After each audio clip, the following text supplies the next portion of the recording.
That's why it's so great to have her with us to set out her thoughts about where we stand today in the battle to regain the trust of the British public. And I invite you to join me in welcoming her warmly to Onward today.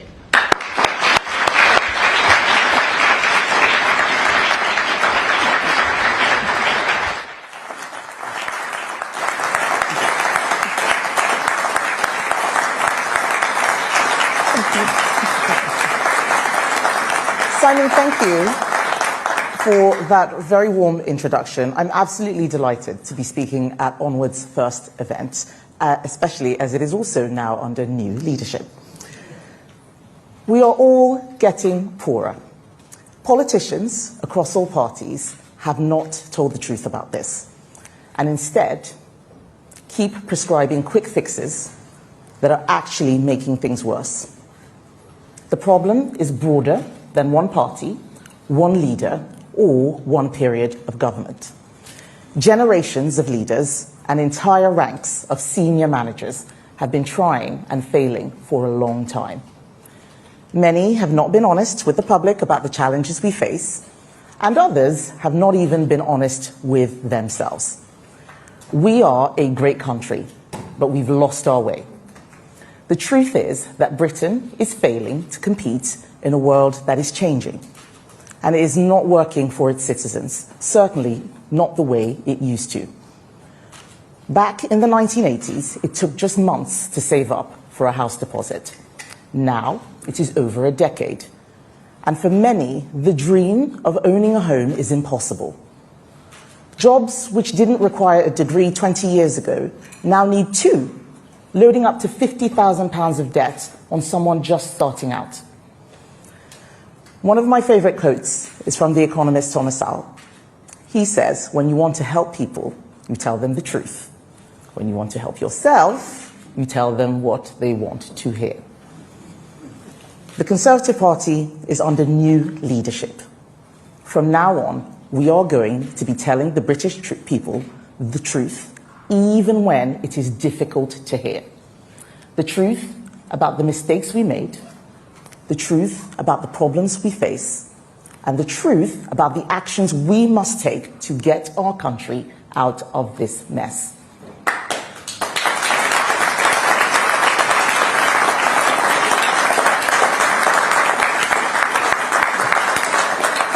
It's hard not to feel sorry for the Labour government.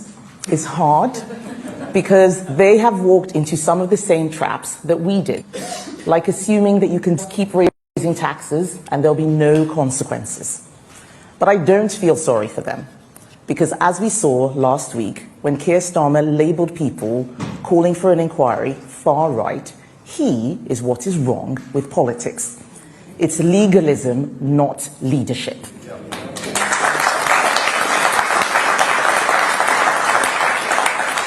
And Labour are having even worse problems than we did because they presented policy without a plan. Policies without a plan are not policies. They're just announcements. That's why Labour are struggling. It's the old cliche that failing to plan is planning to fail. Because when you haven't worked out what you're going to do in opposition, you will accept whatever you're given in government. That's why Rachel Reeves snatched winter fuel and taxed family farms. Those options were presented to us time and time again by officials, and we rejected them because they would hurt so many people for so little benefit. The Chancellor took them because she has no ideas of her own. It's the same with education. The schools bill that is going through Parliament now has one or two bits on safeguarding that may be good. The rest of it is worse than garbage. It is pure vandalism.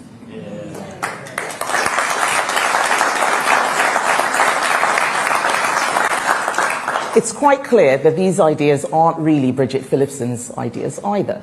They are a shopping list of all the complaints that the education unions had about schools right from the days of Tony Blair, now wrapped up in a bill that is going to destroy the education of our children over the next 5 years.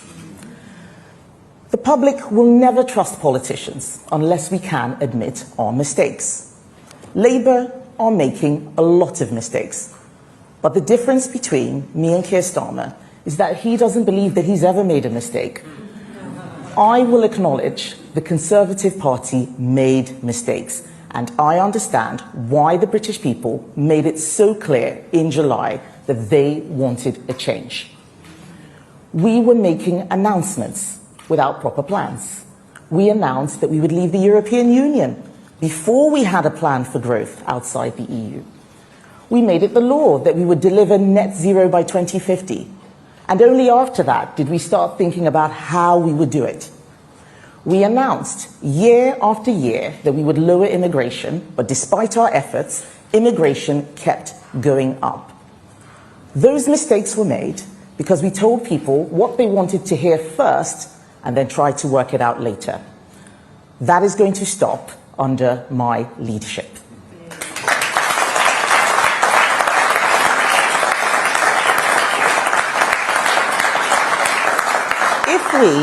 If we are going to turn our country around, we're going to have to say some things that aren't easy to hear. Let's start with our problems. We think we are rich, but we are living off the inheritance that previous generations left behind. A complacency that Britain will always be wealthy, and a refusal to live within our means. We owe it to that next generation to leave an inheritance for them and not mortgage their future to make our lives more comfortable. And that will demand the kind of tough, soul-searching conversations we're not having right now. Energy supply is so vulnerable, more vulnerable than ever, and our energy is far, far too expensive when it should be secure, cheap, plentiful. Demography is destiny. People are having fewer children. Our society is getting older. We are living longer and needing more support towards the end of our lives. Look at productivity. A shrinking group of people are working to support an ever-growing number of those who are unable or unwilling to work. The information age means it is easier than ever for rogue governments to destabilize us and for rogue companies and countries to steal our know-how. And no ifs, no buts, we simply cannot take all the millions of people who want to come here from elsewhere. Our country is our home, it is not a hotel. If people arriving don't want to integrate into British culture, they shouldn't be here.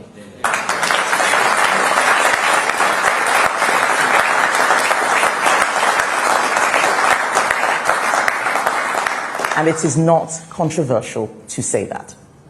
And that's why we need new leadership. It doesn't matter what colour of government you have.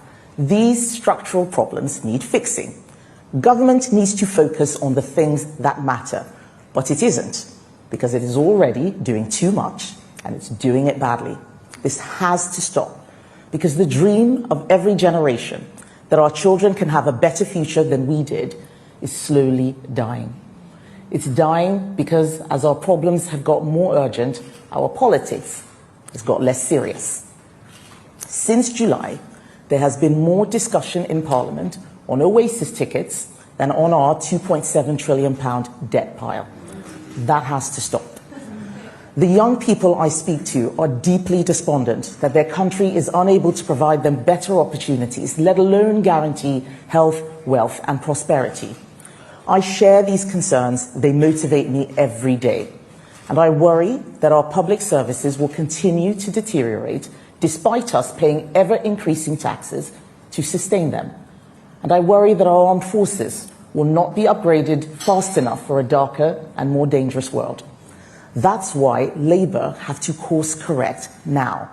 But instead, we see them cancelling the good things we did and then doubling down on our mistakes. Labour are shrinking the economic cake right in front of us, wrecking business confidence, destroying jobs. They are suffocating the spirit of enterprise. Tiny bits of growth in the economy can hide millions of personal recessions.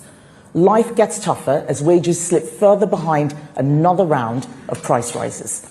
Millions of mortgages will be fixed at higher rates than necessary as a direct result of Rachel Reeves' economic mismanagement. Millions of jobs will never be created because business owners decide it's just too hard and there's no point if the Chancellor and HMRC are just going to punish them for it. Labour treat business as a cash machine, as if its only purpose is to give them ever more money to satisfy their desires for ever more spending. Business success is treated with suspicion, a burden to be tolerated rather than celebrated. It doesn't have to be like this. Last Friday, I spoke with a group of workers in Derbyshire.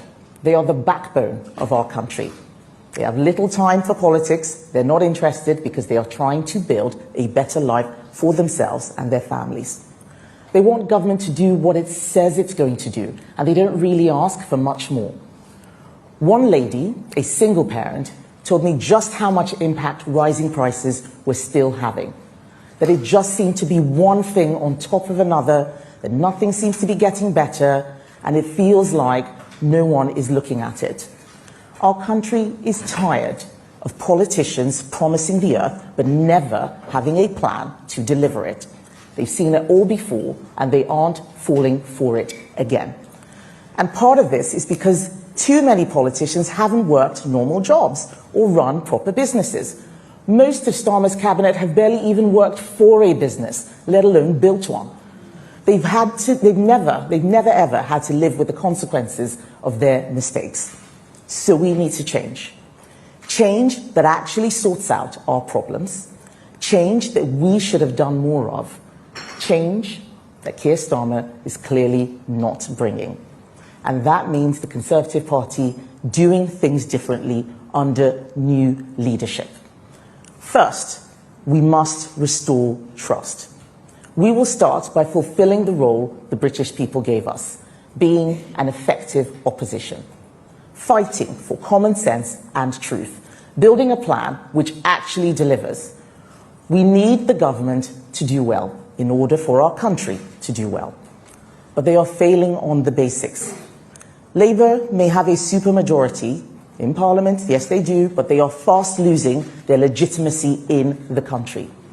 And why?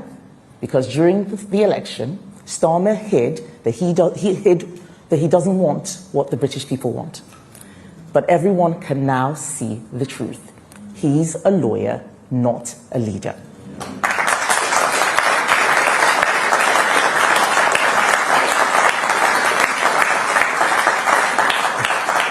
Second, we are absolutely going to keep saying what people in this country think. We're not going to be quiet about the things that are too important for our country. In the last 2 weeks, people have told us to be quiet about the decades-long scandal of rape gangs. They want us to be quiet because they're uncomfortable about potential racial and cultural motivations behind these crimes. While the Conservative Party is under new leadership, we will not do that. Those victims have waited too long for justice.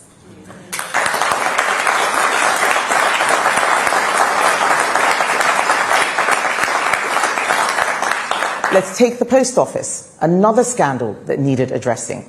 Hundreds of postmasters wrongfully convicted, decent lives ruined, a national scandal. We were told that it was being sorted, that ministers didn't need to get involved. And yet the system was so slow.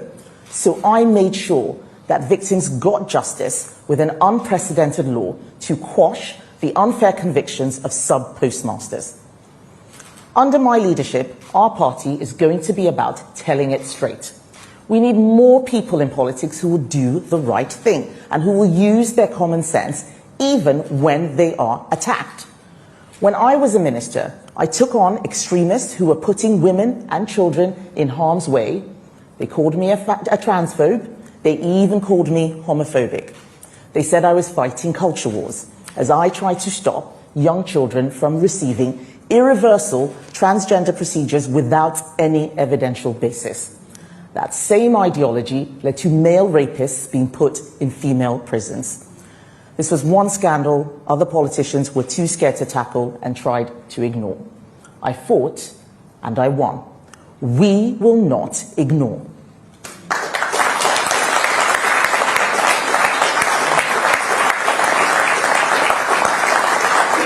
Third, We are going to push Keir Starmer to do the right thing for the good of the country. We can't afford for Labour to fail. We will back Keir Starmer when he does the right thing. I don't care who gets the credit. We just have to start getting our country back on track. And finally, we are going to tell people why conservatism matters. We have gone through many iterations over these past 14 years, and at times it felt like our core beliefs had become secondary. It left people disillusioned. It made the task of governing harder, and it didn't work. No more. To rebuild trust, we have to show how conservatism improves the lives of British people.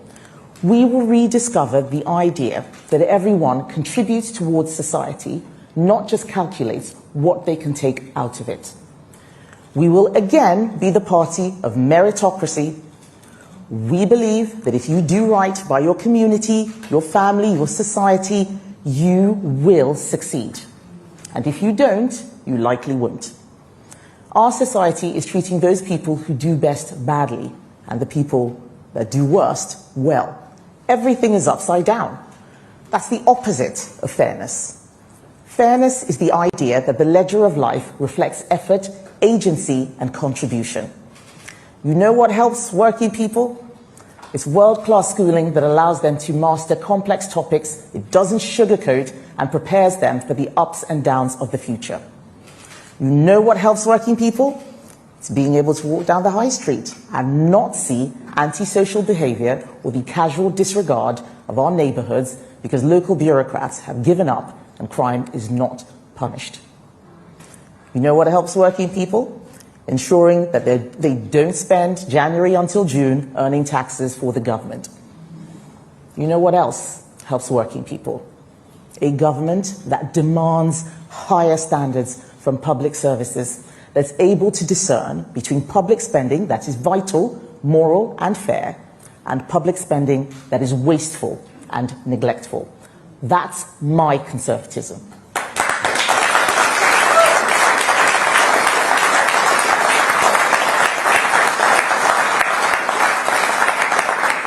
It's a conservatism which deals with the problems of today, which prepares us for the challenges of tomorrow.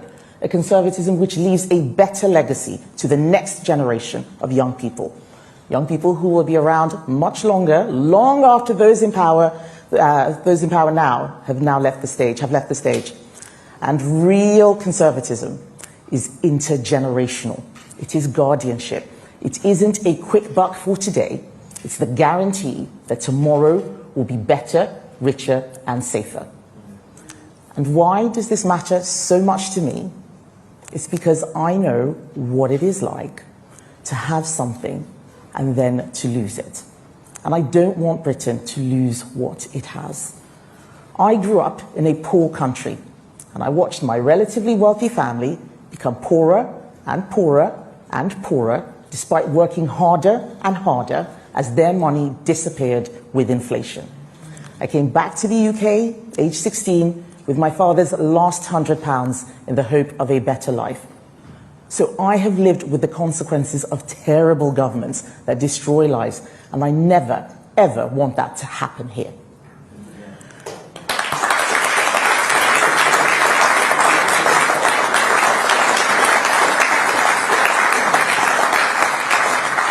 I became an adult fairly early. I was living as a lodger with a friend, studying part-time at an FE college to get my A-levels while working at McDonald's to pay my way. I know what it is like to feel alone. I know what it is like to have to decide between paying for food or paying for a bus fare. I did not study politics. I studied engineering, and after that, I went to night school and I got another degree.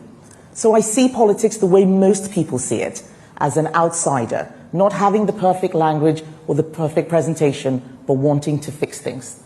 I am fascinated by how to make things work, and I can see how our country is just not working for ordinary people out there. I'm determined to change that.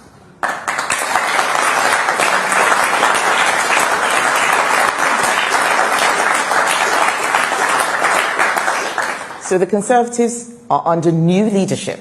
We are going to do things differently. And this is my message to people watching today. We need a government that supports, not punishes those who do the right thing. We need to rebuild the state to be more focused, more efficient, and more effective. We need to make our country more resilient, secure, and prosperous, where hard work is rewarded, where children can have a better life than their parents. It may not feel like it right now, but our country's best days are ahead of us. Britain is a land of opportunity, not a country to apologise for. So if you want real plans rather than announcements, join us. And if you want a better country for our children, join us. Together, we can fix the damage that Labour is inflicting. Together, we can make politics work again for the first time in a generation. The Conservative Party is changing. We are under new leadership. We are back in the service of the British people, and we are going to give you your country back.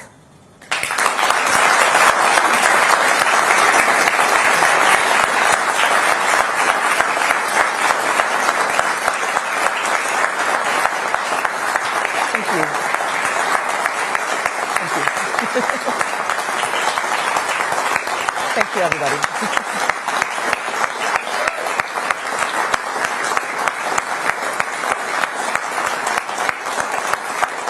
Thank you, everyone.